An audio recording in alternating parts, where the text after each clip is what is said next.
We couldn't leave him. Tears were in her eyes. Sketches, we need to cut him free. Get the axe. The Lorax. So, some of you might remember this strange phenomenon that took hold a few years back. A long while ago, I noticed that the Lorax fandom was really popular. But foolishly, then I realized, no, it was the Once-ler who was the really popular thing. I remember finding out about the Once-ler fandom back then. I came across it. I was curious to see what all the buzz was about. Maybe there was something really good about it if so many people were into it, right? I looked into it that day. Shit was very weird, which is technically correct phrasing, but also, I like weird. I'm here for a lot of weird, okay? It was more like that shit was really boring.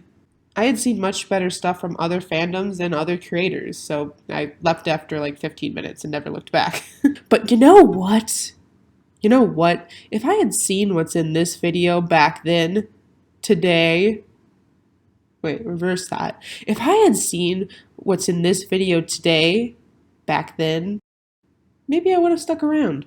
Probably not, because I am recording this in the future after a 3-hour reading of this thing, and hindsight's 2020, and currently so are we, so let's get into it.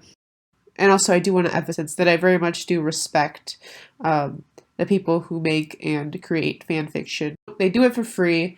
I think it's a great outlet for people to be creative and just make whatever the hell they want, and I respect that so much. Doesn't mean I'm always gonna like it, and I don't want to make anything personal. I'm not mad at anyone. This is from a very long time ago as well, so I'm sure the creators have moved on, and I wish them nothing but good things. Okay, so the specific Once-ler IU I'm looking into is O'Hare Industries, and I've pulled up the Tumblr page here, and I'm gonna read you the descriptor of it, the introduction on the page. This is Aloysius O'Hare speaking. As president of Sneedville, I have decided it is my duty to help purge the city of any danger it may come across. That has why I started the RTO program, or Reform the Once-lers program. Through that, we hopefully can rid Sneedville of any future threats we may come across and expand our borders for the greater good. I love it. It's like the Citadel of Ricks, but like with hipsters. So exactly for me. Thank you. As many of you are aware, the threat of Greedlers in our city has grown to be ever more of a concern of ours. I know that for many of us, life seems great, but we are deluding ourselves by thinking that. Greedlers are a legitimate concern. I would like to speak with all of you of the tragedy that occurred at the O'Hare storage facility and packaging department. As we all know, as we all know, weird, many great people, human people, I would think so. I guess it is the Seuss universe, so I guess that makes sense. Argivo and you died that day. Sons, fathers, daughters, mothers, and friends. So full of life and energy, will no longer be able to share our joy, our love, and even be with us in our time of need. 20 people died that day. 20 citizens of Threedville, of our Threedville. And for what? What did they die for? Tyranny! Those people were killed by terrorists from the organization known as the Resistance, supporters of the Greedlers. Oh my god. Alright, so I already kind of did a first reaction because I was reading the Tumblr posts out of order by accident. It was actually kind of a ride reading it that way. Just like the surprise. So I might intercut that with this because I found they actually posted the chapters in order, so I'm going to read through that. Chapter 1. Out. I'm in my lurkum. Why would I start with that, as it is always a fact? This is always where I am, and I hate it. I'm in my lurkum, and it's another day, but I don't really know the date unless I make a point of checking, because it doesn't matter. It never mattered. What do I even care about? I used to care about a lot, more so than my own survival. It used to be what I could add to the world and how I could fulfill my potential, and of course, it eventually worked. Of course, because I was and will always be stubborn. I want something, and I will get it. I will always get what I want. The only difference is that I'm not so sure what I want now. Do I want to go back, try a new path, or have my company back? Or do I just want to survive?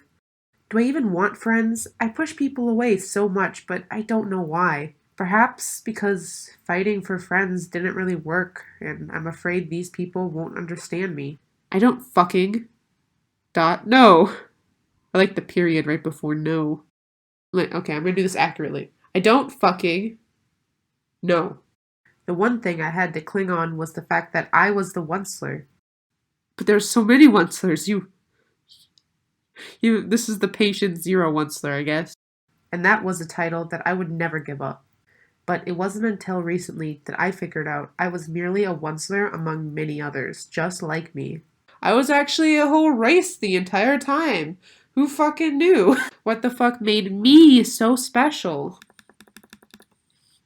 Apparently, I was my own fucking race, so that's why I guess you were so special. I still don't know what I want. But for now, I want to survive, I think.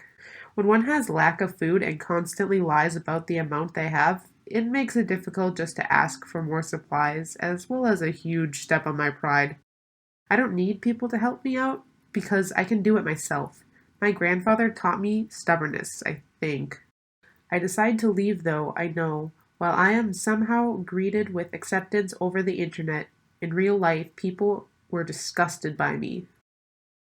I guess it depends on which Once-ler you are. You the thick one? No, I wouldn't be disgusted by that. That one could stay. I knew they weren't really a fan of me because I was the one who screwed up or something. I don't really know. There's no more trees and the whole entire ecosystem's fucked up, but who knows at this point? They don't understand. They're just looking for someone to blame. But likely, they wouldn't recognize me without my suit. All I'd probably get is ill looks. People staring, maybe whispering. That's what I expect. I didn't make a post about it because wait, is this like a this is fucking weird. Is this like a diary entry of the Once-ler? I didn't make a post about it because I didn't want people to realize that I actually don't have the things I need as I thought. Yep, that's how that sentence is structured. I don't need any of them to know. I'm a grown man, and I do things on my own. I wear a white dress shirt with my tie and gloves. I look like Homer Simpson, I guess. Even though they are my signature gloves, I still can't go anywhere without them. I don't try for the suit or bring a thneed. Just myself and some of the money I had stashed away. Before heading out, I decide to make this as quick as possible and make a list. Oh, that's always good planning for shopping. Make a list. Keeps you focused and you don't forget anything. Vegetables, canned soup, knitting needles, toilet paper. Yeah. Yeah. Mail my letters. Webby Snoove. He must be sending him to his family. I think that's the names of. I don't really know Lorex lore. This isn't too big and I can carry it all back most likely. I bring my pocket watch so I'll have the time and head out. It's cold, so I bring a long black trench coat. That won't be suspicious at all. Looking like the Matrix up in here. I try to recall if I ever wore this in public and remind myself that I definitely did not. Nodding to myself, I turn away and don't look back. Sneedville. Onward. 1 hour tops. I will be there for 1 hour tops. Chapter 2. Letters. Tugging the black coat around me, I make my way towards the end of the valley and eventually into the entrance of the city. The place I've only been a couple of times a few years ago. It's eerie. Incredibly eerie. Just how fucking different it looks. It's like it's already built up years of history. History I should have been knowledgeable over, but of course, things didn't really go as planned. I should have been a part of this, but that didn't happen either. I pull up the collar of the coat to protect me from the wind, and pull out my letters.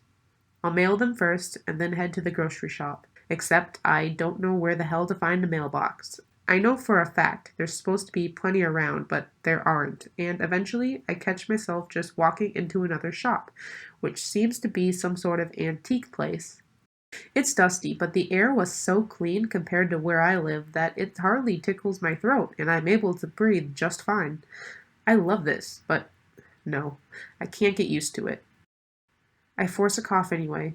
It's so quiet, dim lit in here, but I'm able to see well enough.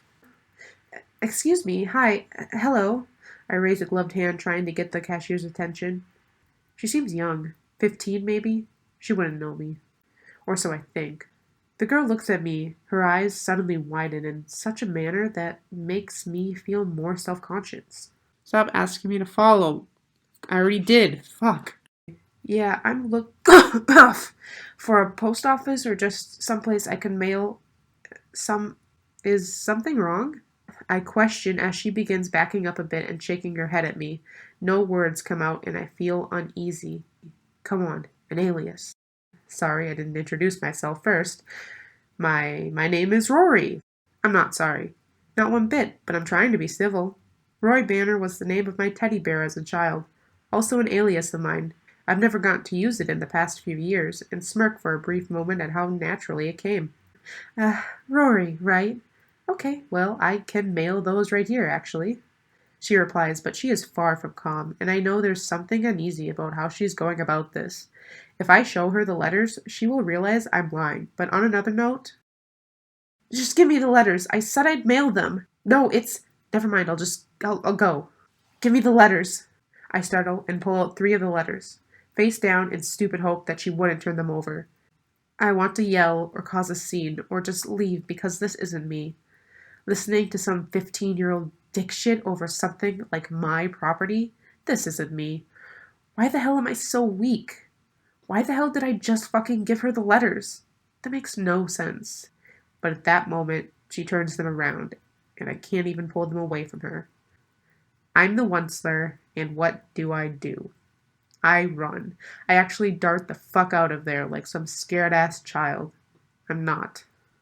This isn't me, I growl at myself as I dart out, realizing that those 3 letters are lost. What the fuck ever. It was stupid anyway. I can just send them some shitty message over Tumblr. Okay, Tumblr exists. Yeah, if the internet exists, why did you even write physical letters? Tumblr is canon. In Dr. Seuss, this fanfiction, everything said in this fanfiction is canon. I'm so sorry. This is actually fucking amazing. I think it's the turnaround that Dr. Seuss has always needed. I keep running though, even though I have no fucking idea how this damn city is set up. It's different than I thought it would be. It's overgone many changes. I'm not lost though because it's just a few fucking streets and I'll find my way back easily. Wow, you got a really big potty mouth. I know it took me this long to say it, but like, I feel like that was just one fucking too many. You know, it just seems like you're being a little obsessive there, my guy. Eventually, I find a mailbox and regret severely my walking into that shitty shop. I shove the letter in there before realizing that it says the Once-ler. With my return address, the people who work at the shit. Yeah, okay. Not the smartest move, my guy. Yeah, this guy's fucking dumb as shit. You could have used your alias. You could have been. Oh, what the fuck was his alias again? Roy Burner, but yeah. So much for being unnoticed. I hope for the best and just wander over to the grocery shop, which incidentally is right by. I know I'm having like little freakouts, but like this is the end of the second chapter, I think. Yeah. Chapter 3. Shit. It's not that busy in the grocery shop, and so I figure I might have to hide a bit more. Fuck this. This is why I hid away. I deserve whatever lonely fate awaits myself. Alone, rather than this shit. I look down at the list. Okay, I'm going to power through this. The black trench coat is buttoned up now as to hide my tie and perhaps body shape. Who knows what these freaks remember. I avoid eye contact because that's not shifty or something store employees regularly look for in criminals stealing their shit. It is, by the way. I avoid eye contact with everyone else as I move through the shop and grab my stuff, mentally noting that I should just drop the needless and live without them. That's what it says. Food is more important. I want to spend forever in here. So much food. I find everything worth it, but I can't spend too long. Stick to the list, Once-ler, I breathed to myself, gathering a few. No, remember? We've been over this. It's Bruce Banner. Gathering a few things off the shelf, I grab a dozen couple cans of corn. By chance, look to my right, there is a boy there. No more than 7 years old, likely, and he's looking up to me. Almost frozen on the spot, I know he couldn't possibly recognize me, so I figure it's the black trench coat. Oh, does he not know that there's other versions of him? That's how they recognize him, I think. I return to my sour expression and grab a few more things, toilet paper included, and move toward the front. Okay, Once-ler, you're going to buy this shit and go straight home. Please don't be the last one. Thank you. I was so afraid that was going to be the last one. It's not that busy in the grocery shop, and so I figure I might have to hide a bit more. Fuck this. This is why I hid away. I deserve whatever lonely fate awaits myself alone, rather than this shit. No, you need the toilet paper, remember? I look down at the list. Okay, I'm going to power through this. The black trench coat is buttoned up. A silent alarm had been activated. It was the special one, the one that you could only press in emergencies, the one that you could only press if you saw one of them. A Greedler. Heaven forbid you press it as a joke. The alarm had gone off at the base, and a dispatch team was quickly sent out to take care of the issue. They soon arrived at the antique shop where the alarm was activated and consulted the employee. From her description, the Once-ler sighted was reported to be a rather low-level Greedler, or rather a post-Greedler. According to the list, this one was named Bitter. This job should have been an easy one. The girl provided absolutely no help with locating it, but like all dispatch teams, they were able to gain access quick to the security cameras located on each street.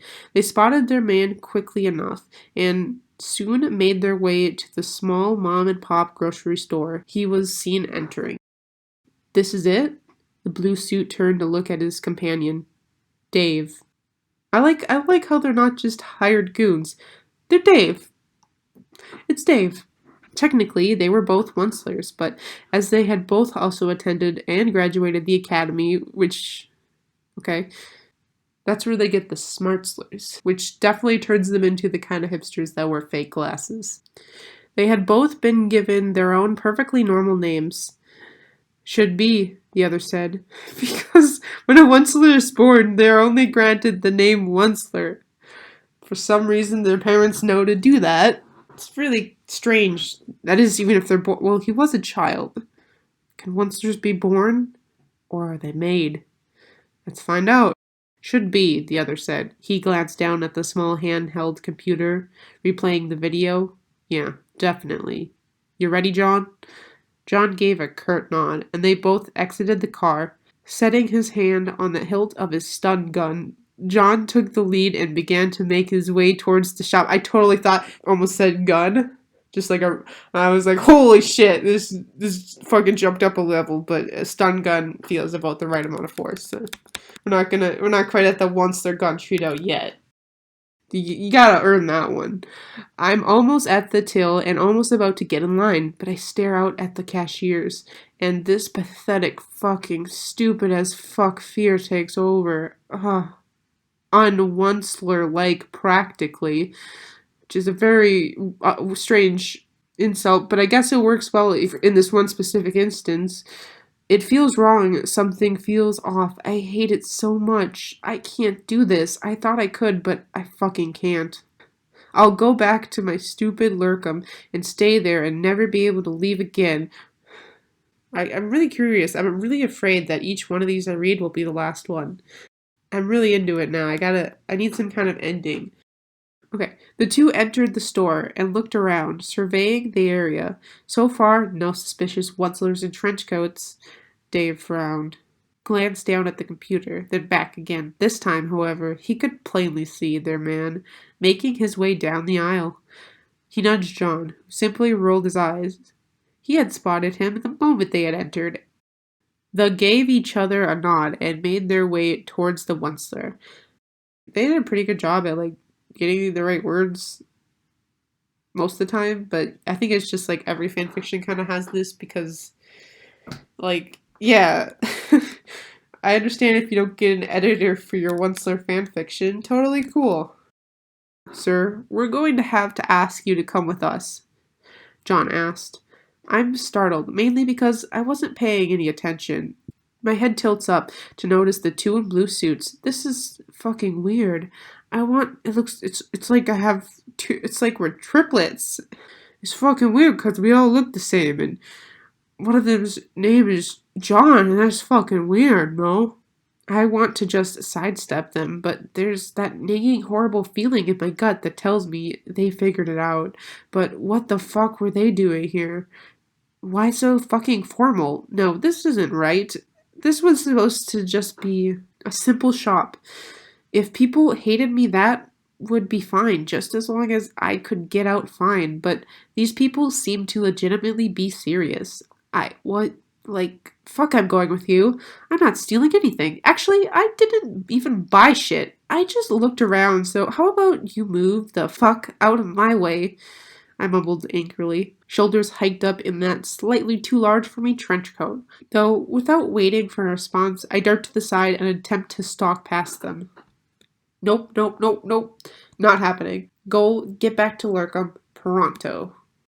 Okay, so it looks like they changed formats because before it looks like they went from writing the story to like role playing. It looks like there's like different people intercutting, and a lot of it is just like that old Tumblr format where you'd have the post and then that line with the other poster. Yeah, so it's just like reblogs. Yeah, I already read that.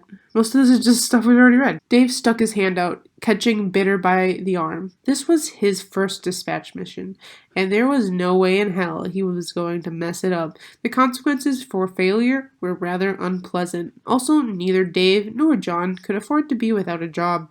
Dave had tightened on Bitter's arm, and John stepped forward, his hand on his hilt of his taser. Sir, we simply need to ask you a few questions, John stated. Of course, the few questions that they would ask him would be irrelevant if Bitter had never joined up with the resistance. But honestly, neither of you two really cared. What? I'm really confused. Alright, I'm a little confused. Of course, the few questions that they would ask him would be irrelevant. Wait, if Bitter had never joined. I think I'm also being dumb, but I think it's also worded really confusing. So I'm just going to keep reading and maybe I'll figure it out. Neither of the two really cared. The fact was, no matter who the Once-ler worked for, he would be going to the ghetto. I just really like the idea of like a ghetto full of hipster Once-lers. Like you've got the thick hipster, horny as hell Once-ler, there's ones that are furries. They want to fuck the Lorax. Fuck. You got Once-lers, munchlers, punchlers, Greedlers, Fleedsters, and Beliebers. Those are just Justin Bieber fans, but I mean they're there by choice. It's not part of a soul crushing systematic kind of thing. Don't judge them. And for John and Dave, this is exactly what they thought was proper. After all, as O'Hare often said, they needed to protect the citizens of Thneedville more than anything else. You need to come with us, John said again, this time with more force. Did they seriously just grab me? I should be offended. And yeah, I am, but the one thing that gets me is that I have a feeling that I'm in over my head. Did they really hate me so badly? I thought most people would forget just now. Oh, he doesn't! Okay, I think it's just confirming that he doesn't know there was he's like an entire race of like one-slings. His children. This was the Lorax's warning all along. I'm not a criminal. I didn't do anything wrong legally. I try to pull away, but I'm pathetic. Weak, we've established this. Yes, you are. I've been up in my lurkum too long to have any sort of defense. Other than snark, that is. Yes, you are very... Well, I don't know about that. How about you actually treat me like a human fucking being and get your hands off me? Shit dicks. Or is that the only way you know how to act around people? Well, maybe I have better sense after all. I paused, pulling my free arm up to cough violently into it.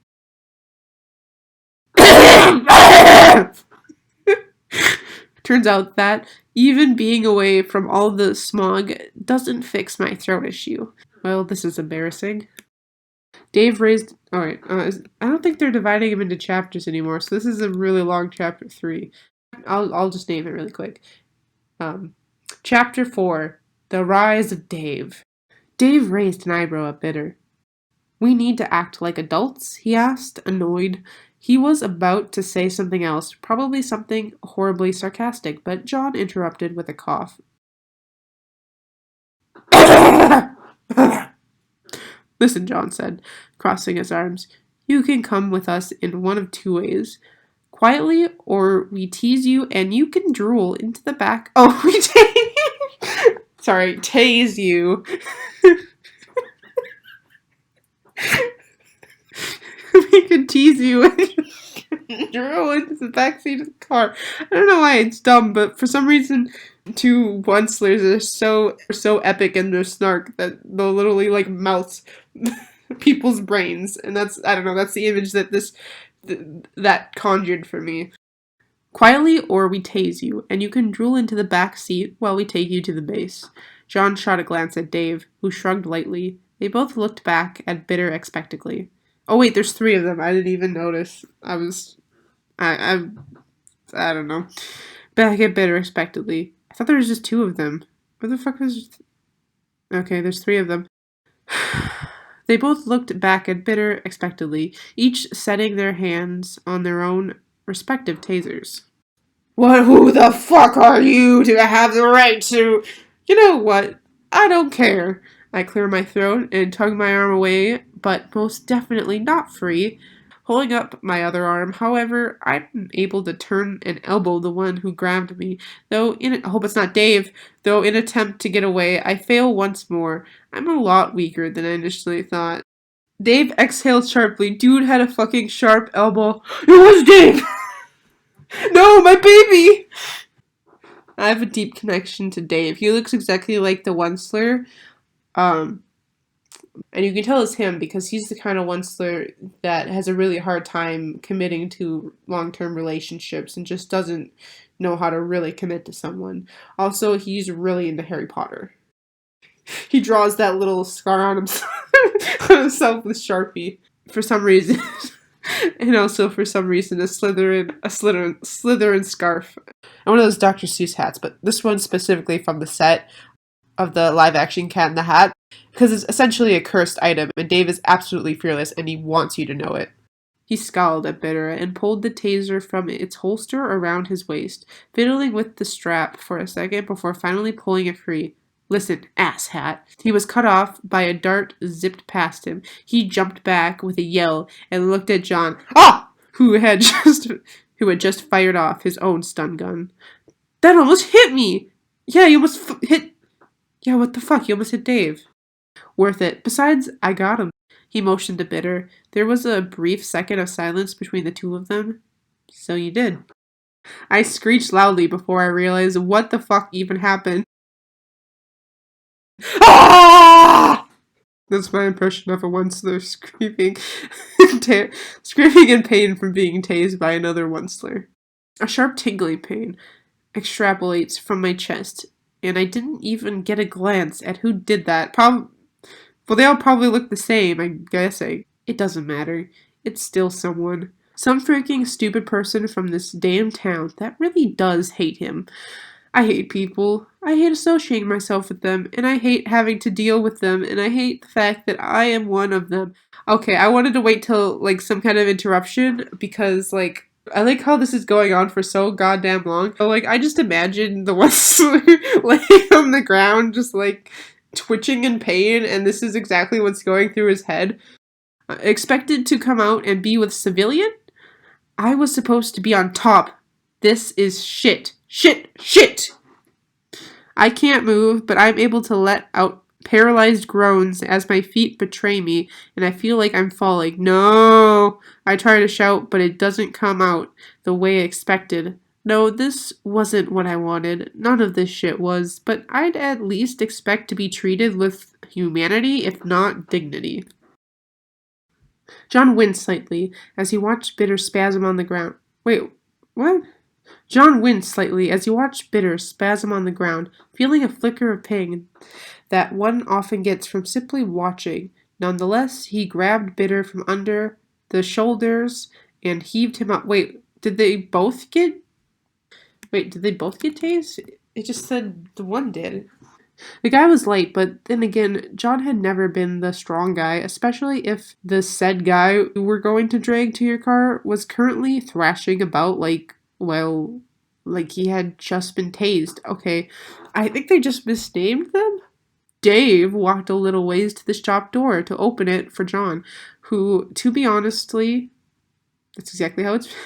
Who, to be honestly, wished that he would just leave the door and grab the stupid Once-ler's feet. He adjusted his hold on Bitter and slowly dragged him out shop. Okay, so then that's not a mistake. Okay, and that literally said dragged him out shop, so if it sounds wrong, it's probably written that way. It was only until he had safely locked Bitter in the back seat he realized just how much attention the whole ordeal caused. He looked at Dave.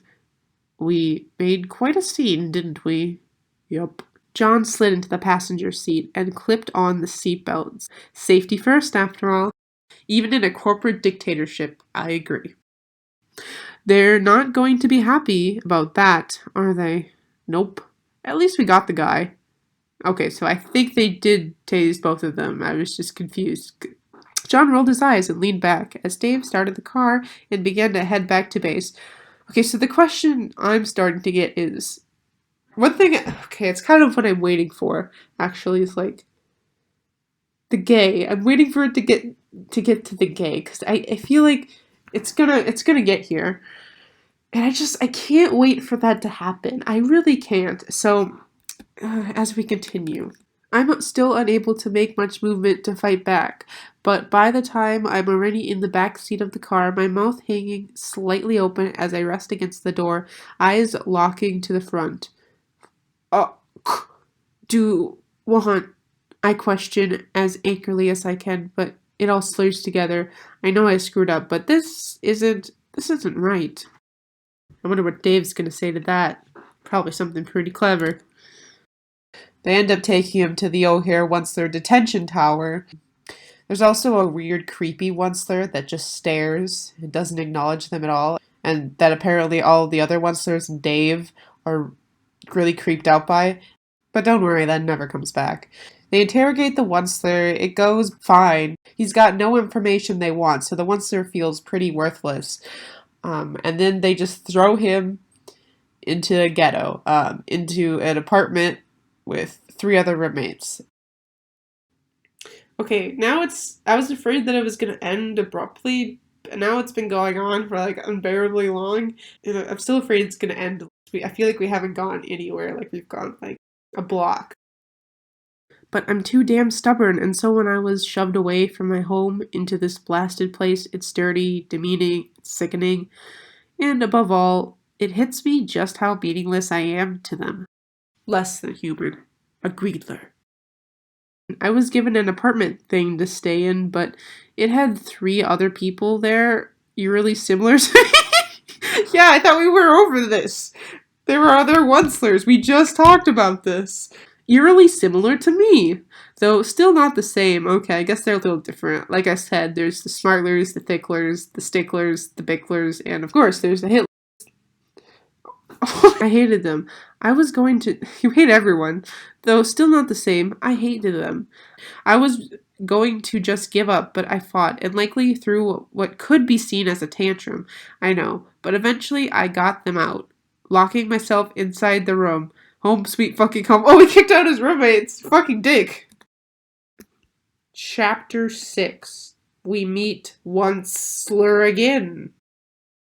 Stretch took the explosives and stared at them with a look of uncertainty. He didn't trust many people, and although Rye didn't lead him wrong yet, he still didn't trust her 100%, especially because of the fire. Well, that's a pretty good reason not to trust someone. Was this really the right thing? Wouldn't it be possible to simply free them and go? Sketch hated everyone involved in this. He hated O'Hare, he hated the scientists, the guards, and he hated everyone who was stupid enough to get themselves caught by them. Oh, I think this is what that post I read earlier was about. The 20 that died. Maybe their lives will be spared. Please, Once-y, listen to your conscience. No? Alright, I tried. He looked at the bomb again. Alright, you're right, he said with a resigned tone. She was right. If they didn't destroy this place, it would simply fill up again, and the security would double. No, triple, making it nigh impossible to do this again. He took a deep breath. We got this, Sketches. And with that, she took off and got the explosives laid out for their mission. It wasn't going to be easy. There were more soldiers around the front, and they were just 2 people, but sneaking in and setting the bombs along the wall near them, it would give them the element of surprise. She got word of a stubborn man who refused to leave, and Rye knew exactly who she had found. Oh, shit! Making her way over, she knocked on the door. Knock, knock, quafer. I hated here, and I'd made a name for myself in spite of all the detestable truth that I am 1 in a million. I guess it is pretty mind-shattering to find out you're like a whole race and you're literally not special. There's like a whole lot of copies of you that exist in the world, and yeah, I guess that would be pretty hard to take in. Like if I got arrested and found out there was like a bunch of nearly exact, or maybe like cosmetically different, like maybe one of us wears a bolo tie or something. Okay, that'd be pretty great. I want to be the one that wears a monocle. That would be me for sure. I never really intended to leave the room unless I had some sort of plan, but even if I did, I'd probably be attacked or some shit. Numerous times they've pondered at the door, angrily demanding I leave, and I've gotten threats too. This was not the fucking point of leaving. Knock, knock, quiffer, I hear suddenly from the other side of the door, and freeze still. It's definitely a familiar voice, and it's definitely someone who knows who I am. My decision is oh wait, are they gonna give him a female love interest? No! My gay romance! I just wanted one Once-ler to turn to the other and just start making sweet, sweet fanfiction with each other. So it's a little disappointing, I'm gonna be honest. My decision is not to budge for the time being, keeping myself in the corner, eyes glaring towards the door. Who the hell is it? Actually, go figure. I don't care. Go away. Chapter 7. The Once-ling. Sketch had just finished setting the last of the bombs on his side of the ghetto and quickly checked for guards. Luckily, there were none. Standing from his previously kneeling position, he made his way back toward their meeting spot. He saw a few once-lers slip out of the hole in the fence, but other than that, there was no one. I just love the idea of, like, you look over at the gang hiding menacingly in, like, the shadows, and it's just like but they're all the Once-ler. I mean, that's the joke. Every single one of them is the Once-ler. That's the entire joke of this fanfiction. Oh, now he's got a full name. Before they were just spelling it as R-Y, but now it's R-Y-I-O. Ryo was still at Bitter's apartment on the ground floor trying to coax him out, but of course it wasn't working. Already being told to go away. Bitter, the place is about to explode. You need to get your ass. Hey, who are you? It was horrible. Voice acting, top tier, 100%. Voice acting is my passion, guys. Whipping out the gun. Okay, now. As I predicted, we've made our way to the guns. Alright, okay, I'll allow it. They've earned it. We've finally gotten to guns. Whipping out the gun she had at her waist, she turned and fired several rounds, making the guards drop to the ground in pain, though it wasn't as fast as she would have liked for him to fall. Bracing her, she fired another round and took out another one. Quicker this time. It took a few precious seconds, but she got her whistle from her jacket pocket and blew it, signifying she was going to need backup from Sketch. Bitcher! Bitcher! That's what I'm going to call him from now on. Bitcher! Get out of the room! Of course, I jumped immediately upon hearing gunshots, and although freezing, let the blankets fall to the ground, bracing myself as I moved closer to the door. The fucking fuck was that? Tightening the gloves on my arms, I grabbed the long black coat I'd brought with me, though still skittish and not quite sure if I wanted to leave, especially if there are guns involved. And while I'm at it, who the fucking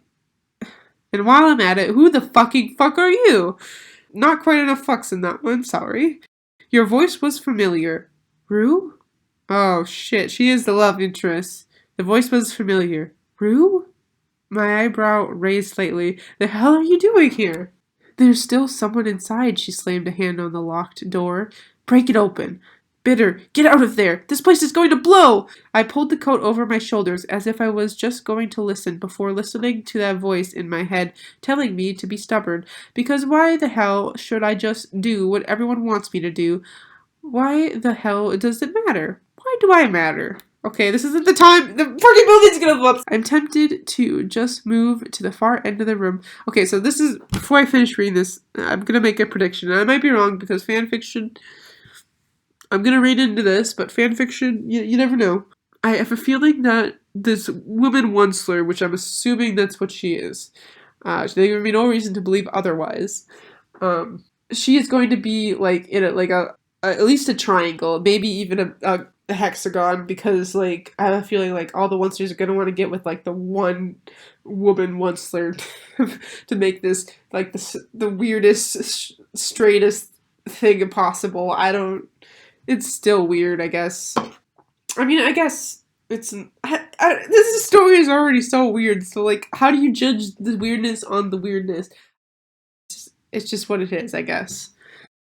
Mario reached in and grabbed Bitter's arm, giving him a firm yank to get him outside the door. Let's go! She had no choice. They were closing in. I guess there's guards and bombs. She smashed the button and all of the bombs went off as she continued to pull at Bitter's, trying to get him out of the damn apartment. Let's go! Okay, she set the bombs off and they're still in the apartment. This will go absolutely great. My initial reaction was to grab a hold of the door frame and hold myself. She told you there was a bomb! Why do you want to stay? Door frame to hold myself where I wanted to be. My own choice. Not being do you want to die in a bomb? That could be your choice. You know that. Not being dragged someplace else, whoever it may be. Although it takes a bit to realize the severity of this. Why does it take you so long to... She said there was a bomb. That's all that needs to be said. A bit to realize the severity of the situation. Within a second, I heard the loud echoing collapse of the building, far off and suddenly really near. My heart felt as if it had stopped and out of fright. Yep, that's exactly how it says it. I pulled back from her.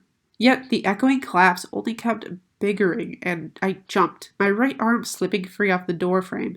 A fraction of a second before the crashing of the walls and pillars around and above me reached from my ears. I guess it's like a cartoony explosion where like if you stand in the door frame, it'll just like you'll be fine.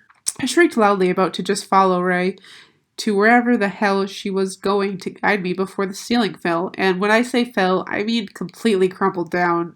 Something fell. Something stupidly strong piece of infrastructure pulls me down to the ground, fingers slipping out of Ray's as she was prepared to head in the opposite direction. The only good thing I can think is thank fucking God I didn't hit my head. Or I thought I was gonna be like, thank fucking God I'm gonna die. Fucking shit, Dick. Fuck. Oh, what the hell? My eyes tensed as I bit down on my lip, pulling my arm from the wreckage. But the more I pull, the more it aches, and the more I want to scream. Pull it off, fucking Ray. Get it off me. Inwardly cursing to myself. Well, you kind of said it out loud, so you didn't inwardly curse at all. I think after this chapter, I'm going to have to see how long this is, because this is taking for fucking ever. Though I do really I am very interested to see where it is going. It is taking a long time to get there. Ted had been on the search for too long. Days turned into an entire week, and there was nothing more than a few minor indications of where the Once-ler might have gone to. Well, there's like 1,000 of them. I mean, they gotta be pretty bad at your job not to even find one.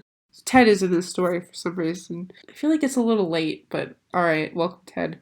That is, if he was even still alive. He'd come so far, he'd lost so much more than he thought possible. He wasn't losing this, not him. Okay. I guess Ted and the Once-ler have a relationship. Let's figure out what's gonna happen next. Seeing the explosion through the gate, the massive shudder of the ground, and the bright licks of the fire grabbed Ted's attention. Not too far away, there was a hole in the fence, cut open just tall enough for him to fit through. Maybe this was the side he was looking for. Someone pushed past him, making a quick escape from inside the gated area. Oh no, the once-lers are escaping! He slipped into the hole with a deep breath, eyes watching up at the sudden amount of debris in the air. Figures in the distance danced with the light of the fire, scattering every which way. As he made it toward the source of the explosion, he kept away from the flames, backing away as someone dashed in front of Ted. His heart leapt every time he caught sight of a face. Everyone was the Once-ler. For the first brief moment that he noticed them, yep, welcome to the story, Ted. That's been my experience this entire time. Everyone was the Once-ler for the first brief moment that he noticed them before he realized they weren't actually who he was looking for. Once-ler! He cried, cupping his mouth with his hands to amplify the sound. He was beginning to give up hope.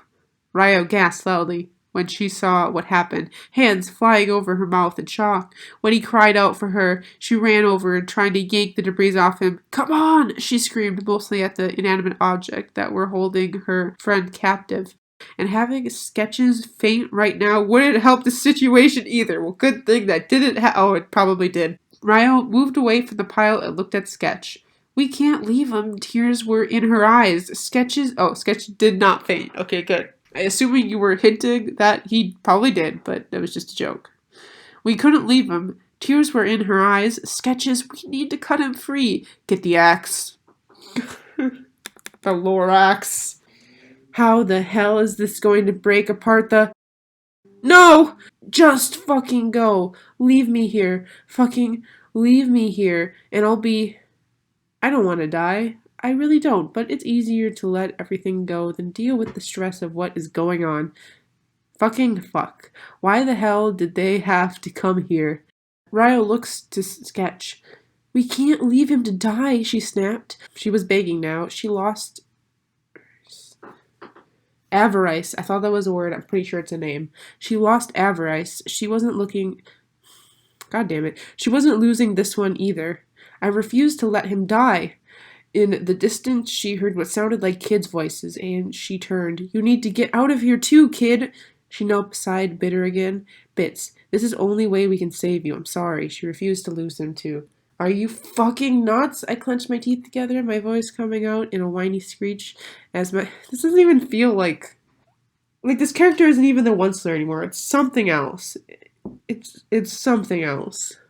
In a whiny screech as my eyes close again, and I feel the tips of my fingers becoming numb as I attempt to rip my arm from the mess. This is all your fault. Holy shitting shit. No, don't do this.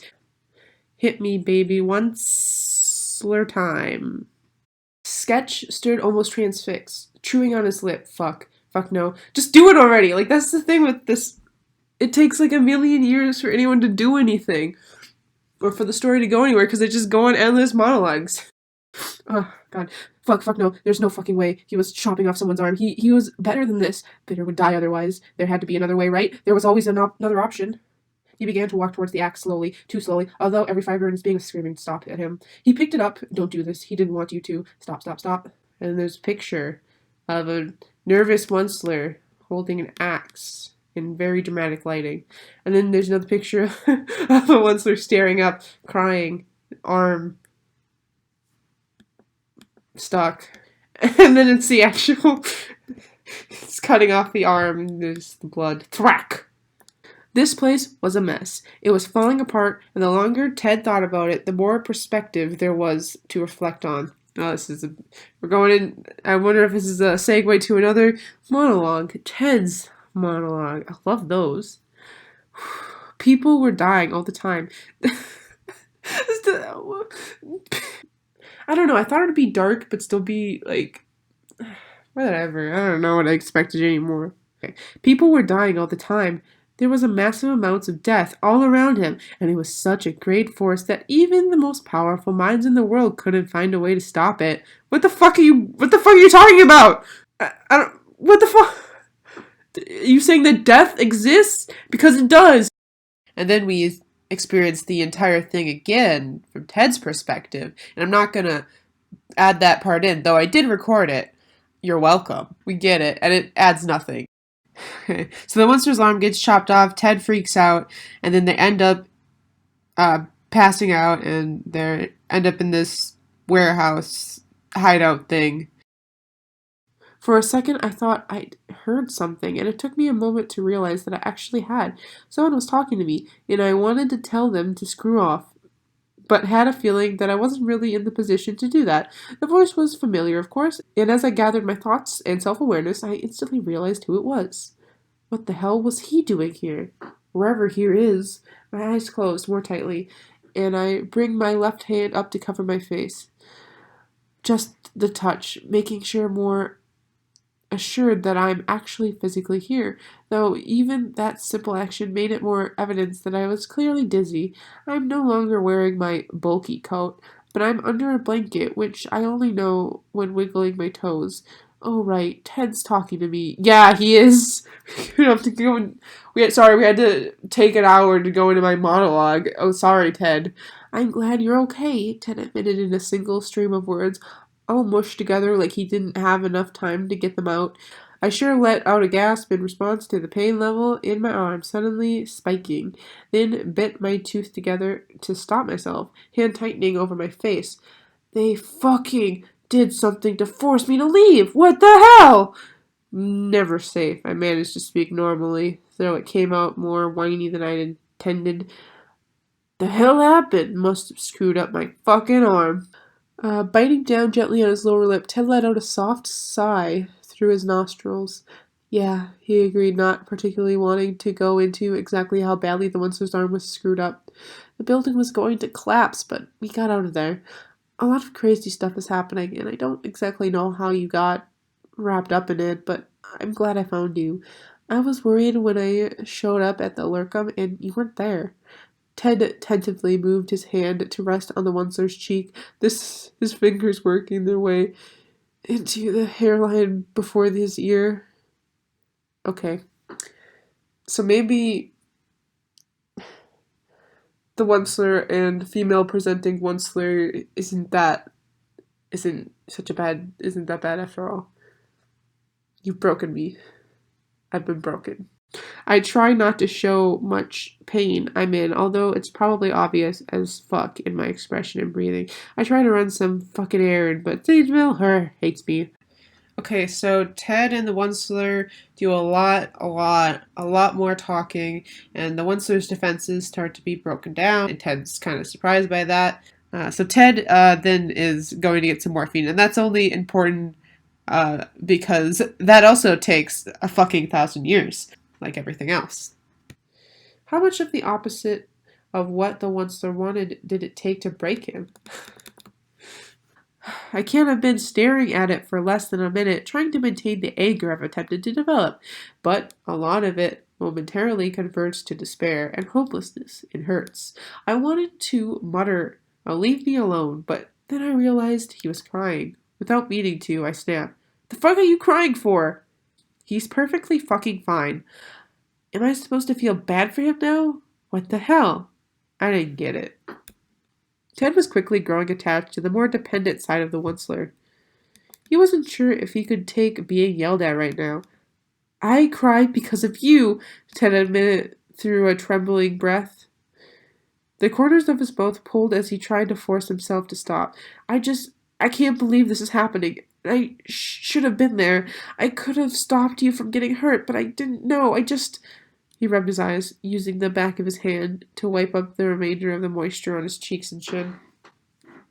All I wanted was for you to be happy. Now there's no chance of that, and all this shit is happening, and I don't know what to do, and I'm just like 15 years old. Remember that. It's a very important thing to remember at this time. Okay. Don't yell at me, Todd responded, fingers lacing loosely with the Once-ler's. Don't go, I mean.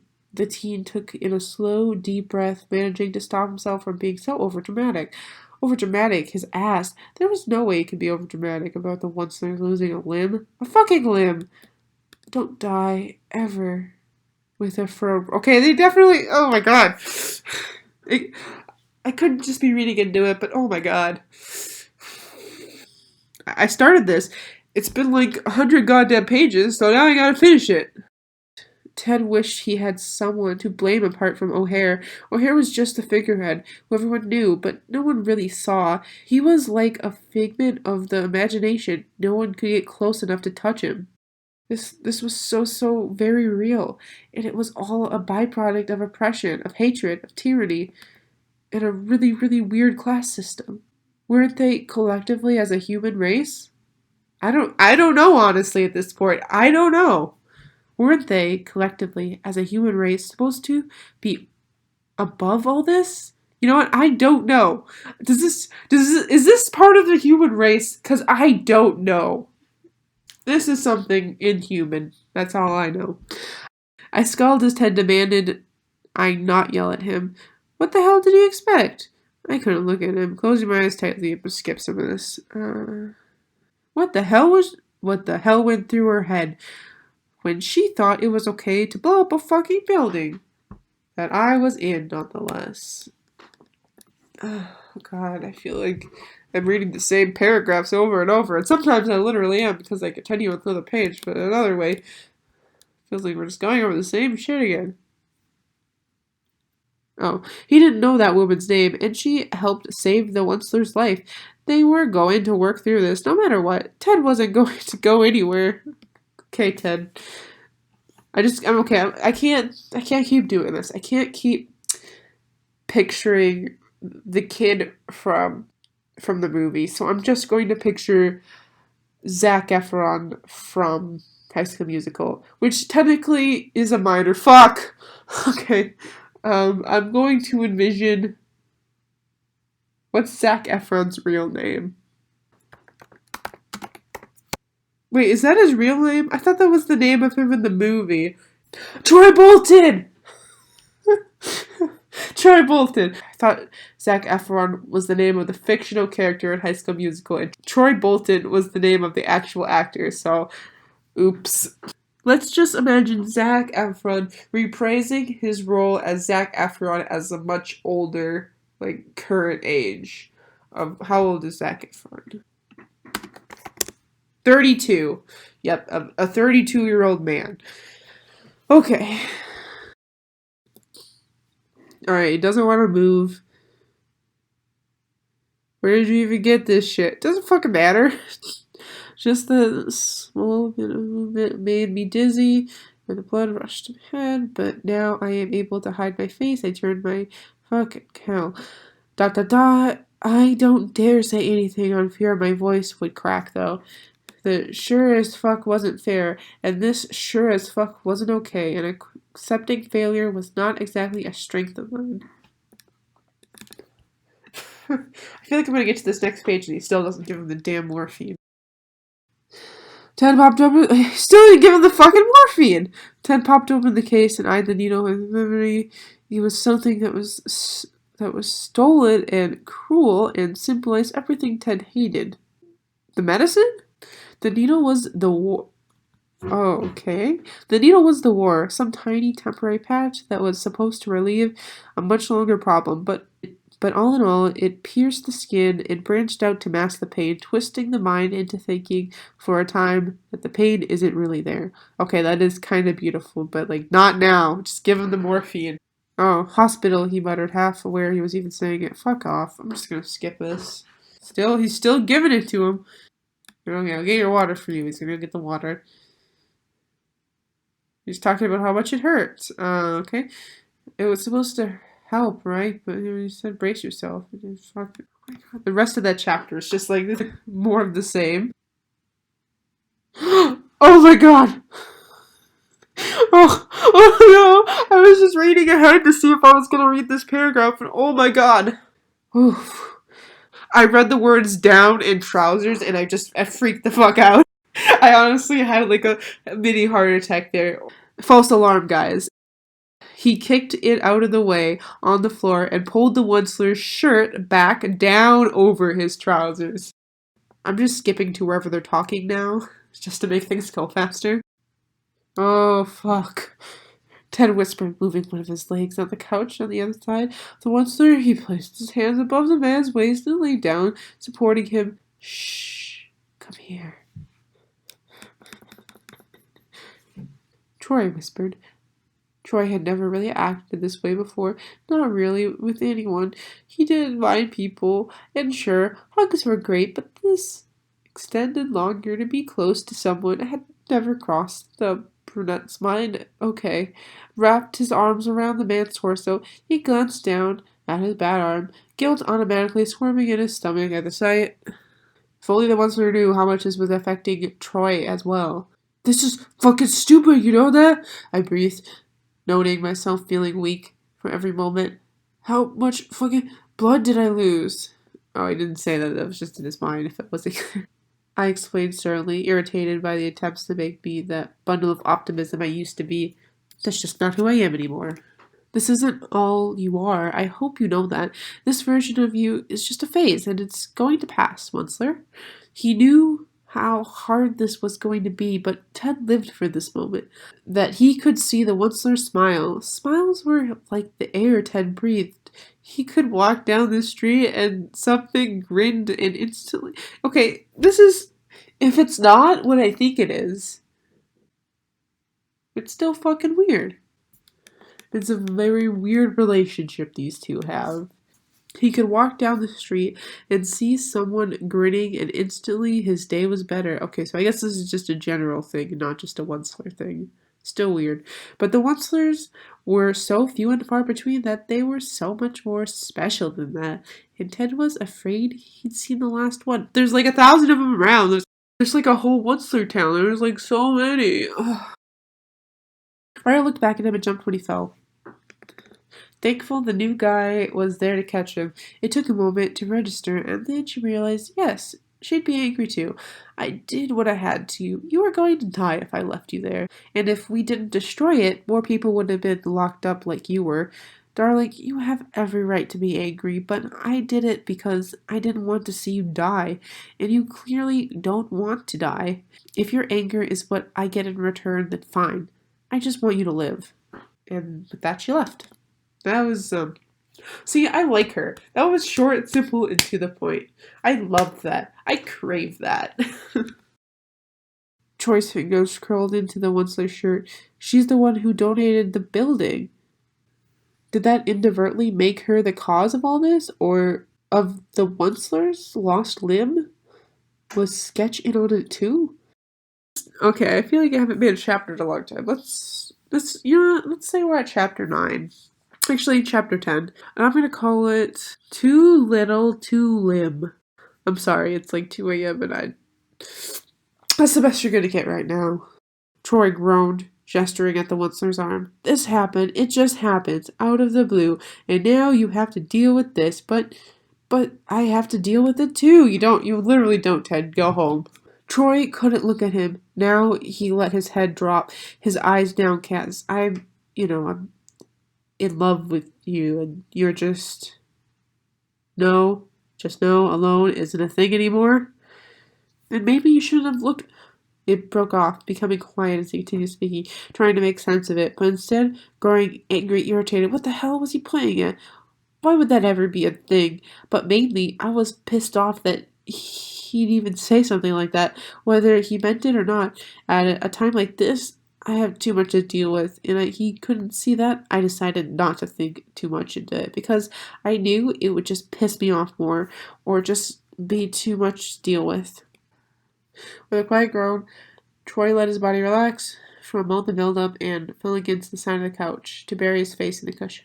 That wasn't something he said. Those words just weren't filler to make conversation, to prove a point, or any other sort of nonsense that could just be written off with an okay. But it was typical, the Once-ler facing emotions, especially when he was in a bad mood, which was almost always. Ted knew at this point he was pushing this, but he couldn't help it. He felt so rejected, he couldn't help but justify that this was his loss too. The thing the Once-ler was going through were his problems just as well. Sit? He mumbled into the couch. That's all you're gonna say?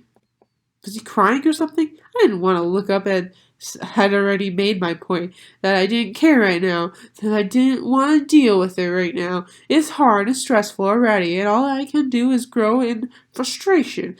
That was something he had to say at this time like this. Talk to me when I'm in a better mood. How about that? How do you like that, apples? Instead of whatever you're doing, freaking the fuck out. I don't remember actually trying to fall asleep, but it just happened. Okay, so Once-ler's asleep. They're in pain again. They're at the couch. Oh, right, because I always. What the fuck? Yep. That'll do. Oh, that's the end! Oh, I did it! I'm so sad. I feel like we didn't get anywhere. Alright, I'll read the last paragraph here because it's the last one. I don't remember actually trying to fall asleep, but it just happened, and what felt like potentially hours and hours later, I found conscious returning.